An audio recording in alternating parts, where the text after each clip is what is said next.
जय जय श्री राधे श्याम निताई गौर हरि बोल। समस्त संत वैष्णवों के चरणों में दंडवत प्रणाम। आज हम लीलावली नामक ग्रंथ से एक लीला का आस्वादन करेंगे जिसका नाम है आह्वान्वित शयन गृह। रात्रि में सोने के लिए अवसर ही कहाँ, सोने की ना तो चाह है और ना अवकाश। सोने की अभिलाषा की बात तो दूर रही, सोने की ना तो स्मृति है और ना स्फूर्ति। एक दूसरी ही स्फूर्ति तन मन पर छाई रहती है। मध्य रात्रि तक रास विहार के आनंद में सब निमग्न रहती है और अद्भुत विहार का परमानंद उमड़ता उछलता रहता है। उसी में हम सभी सराबोर रहती हैं।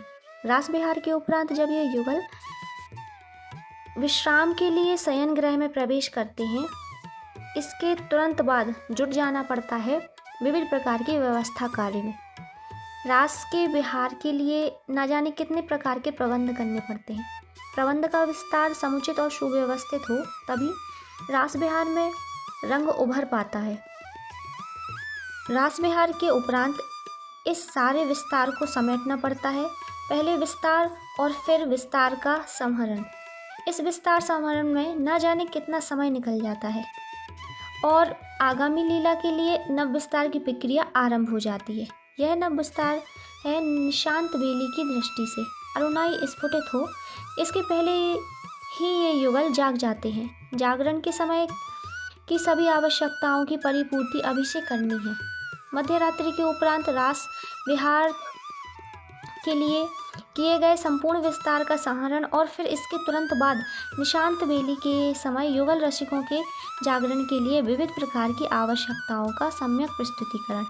इसी में सारी रात बीत जाती है। इस सेवा तत्परता में भला कहाँ शयन की स्मृति। श्री प्रिया प्रियतम का शयन ही हमारा शयन है। उनको सोते देखकर जो सुख मिलता है उसी से सारे श्रम विश्राम है और यह विश्राम तन मन में स्वतः अवतरित हो उठता है। तभी पूर्ण स्फूर्ति बनी रहती है सेवा कार्य में। इस सेवा कार्य में तत्परता तो रहती है पर एक कसक भी बनी रहती है। कसक यह है कि इस समय श्री प्रिया प्रीतम का दर्शन तो हो नहीं पा रहा है और यही आदर्शन की कसक अंतर को व्यथित बनाई रहती है। बड़ी विचित्र सी बात है।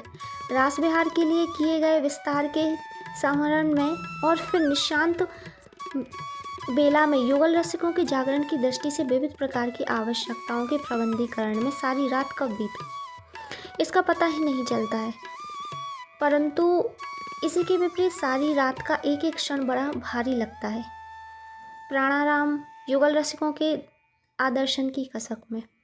जो भी हो, रात का क्षण क्षण तो व्यतीत हो जाता है। जगाने के लिए श्री ललिता दीदी के द्वारा प्रभाती का गायन होगा। गायन की दृष्टि से बीड़ा, मृदंग, करताल, झांझ आदि वाद्यों को समुचित रूप से यथावत स्थान रखना, मंगला आरती की तैयारी करना, मंगला भोग को प्रस्तुत करना, यमुना जल की झारी तैयार करना, स्नान कुंज में वस्त्र आदि रखना, इस सारे कार्य प्रसार को करते समय सतत प्रतीक्षा बनी रहती है कि निशांत बेला का वह क्षण कब आएगा।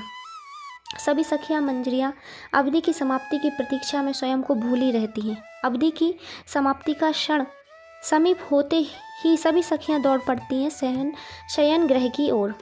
मैं भी इन्हीं सखी में से एक हूँ।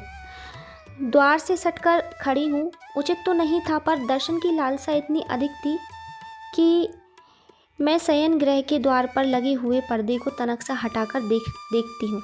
बस वह मैं देखती ही रह गई। देखते देखते आंखें बंद हो गईं और पर्दा हाथ से छूट गया, ज्यों का त्यों पूर्वत हो गया। मेरी बंद आंखों में समाई हुई थी शयन गृह की अनोखी छवि। मैं बंद आंखों से देख रही थी शयन गृह की अनुपम आभा। श्री प्रिया प्रियतम के दिव्य अंग प्रत्यंग अनुपमेय कांति से परिमंडित है। कांति नितांत नयना अभिराम है। नयना अभिराम कांति से सारा शयन गृह आह्वान्वित हो रहा है। आह्वान्वित शयन गृह की वह शुभ शोभा बरबस चित्त को आकृष्ट कर लेती है। मणिदीपक का मंद प्रकाश तो शयन गृह के बाहर है, परंतु उस शयन गृह का वह दिव्य आलोक सर्वदा लोकातीत है। उस दिव्य आलोक से अभिभावित मैं पल पल उस दिव्य आभा की जय जयकार मना रही थी। रह रहकर बली बली जा रही थी। जय जय श्री राधे श्याम। निताई गौर हरि बोल। समस्त संत वैष्णवों के चरणों में दंडवत प्रणाम।